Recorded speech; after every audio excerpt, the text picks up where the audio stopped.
The Court of Appeal on Tuesday proposed an amendment to the Electoral Act that would allow a governor to be sworn in and nominated, or rather nominate, a new running mate if their deputy is disqualified by a court.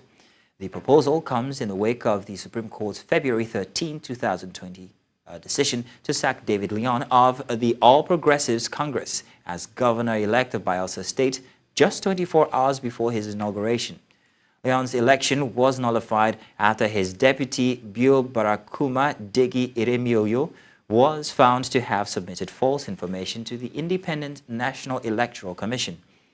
During a 3-day retreat on amendments to the 1999 Constitution and the Electoral Act 2022, the Appellate Court called on the National Assembly to address this anomaly to ensure smoother transitions of power in the future. Now to discuss this, we are joined by Legal Practitioner Festus Ogun. Festus, good evening. Thank you for joining us. Thank you very much for having me. Good. Now, so Festus, how would you explain the proposed amendment to address the anomaly in the current Electoral Act?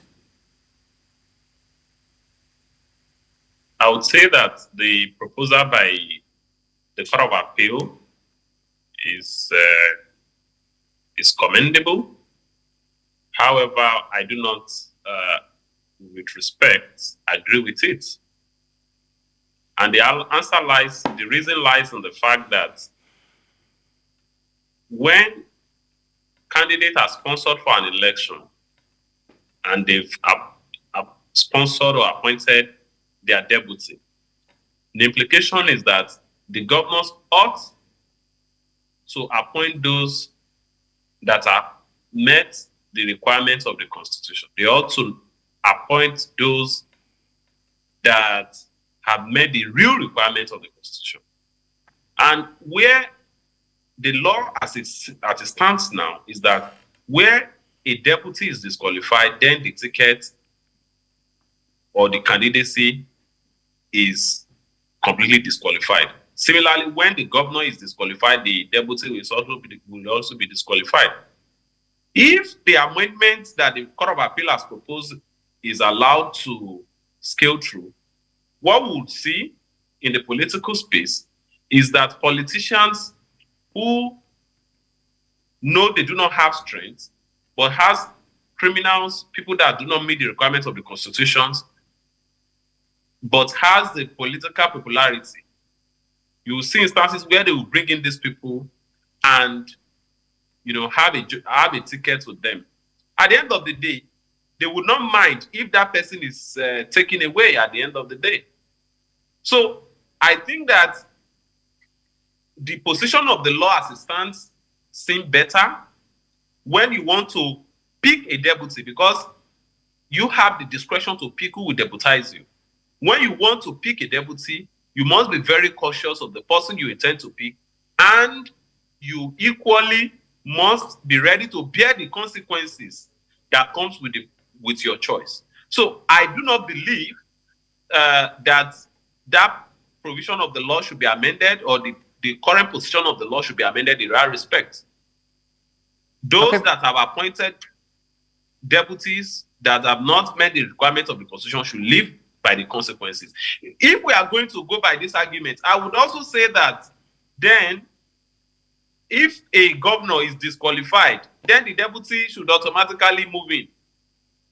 That would not meet the intention of the draftment of the Constitution. So I strongly feel that proposal would give political players in the country an avenue to bring all kinds of persons to join them in the race, which is not in the interest of our society. So I do not believe in that proposal. What I feel that we should amend in the Constitution is for IREV portal to be made compulsory, and the result on IREV portal should be relevant and admissible in court, and even should be prioritized than whatever other documents that INEC will produce later. I think that is what is important in Nigeria. We must entrench the IREV system into the Constitution and not just the Electoral Act. And we must also insist that results uploaded on INEC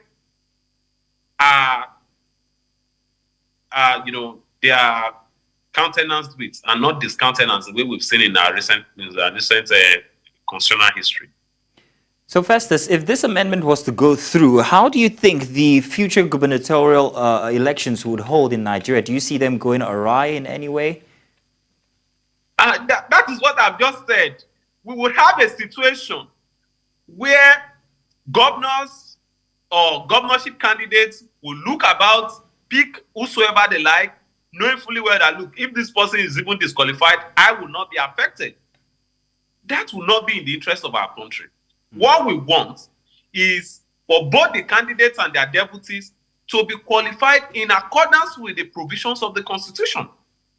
A candidate who has not met the requirements of the Constitution has no reason to stay. And given that the ticket for governorship and deputy governorship, president and vice president positions are, a joint ticket, and the people have voted for the joint ticket through their political parties, then they must swim together. And if they are going to sink, they must sink together. If they are going to scale through, they must scale through together. You cannot get to power and we begin to cherry pick who should go and who should leave. When you have not been, if you are not deputized by a person who has met the requirements of the Constitution, or if your governorship candidate has not met the requirements of the Constitution, then you have to leave. Look, let me tell you the interesting part. The interesting part is that under our current constitutional regime, under Section 251 of the Constitution, you see that if you have nominated in a deputy governorship candidate that has not met the requirements of the Constitution, no political party can go to court to challenge your candidacy. Because under Section 251, you must be an aspirant who participated in a primary election to challenge if a person has met the requirements of the Constitution, particularly if a deputy governor has met the requirements of the Constitution. So that means that before the election, no citizen of Nigeria can go to court to challenge a deputy governor that is patently not qualified. No member of the political party, no aspirant can go to court.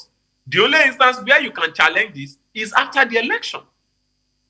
So when you go after the election, the person who has been nominated as governor or who has been sworn in as governor knows that he doesn't have anything to lose anyway, even if my deputy is taken out on the issue of disqualification.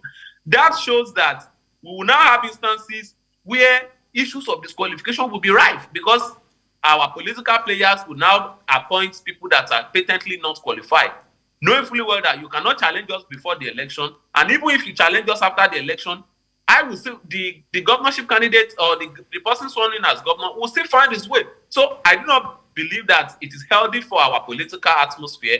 I believe the position should stay. And I think that what we should emphasize on at this point is for the IREF portal to be entrenched in the Constitution. And the Constitution should mandate that the usage of IREF and uploading of results on IREF is compulsory, and even premium should be placed on it over and above results that will be later brought in hard copy by INEC. I think what we need is to strengthen the use of technology during this election. I think that is what matters at this point, for me at this point. All right, Festus. Thank you very much, Festus Ogun. Thank you for joining us. Thank you for having me.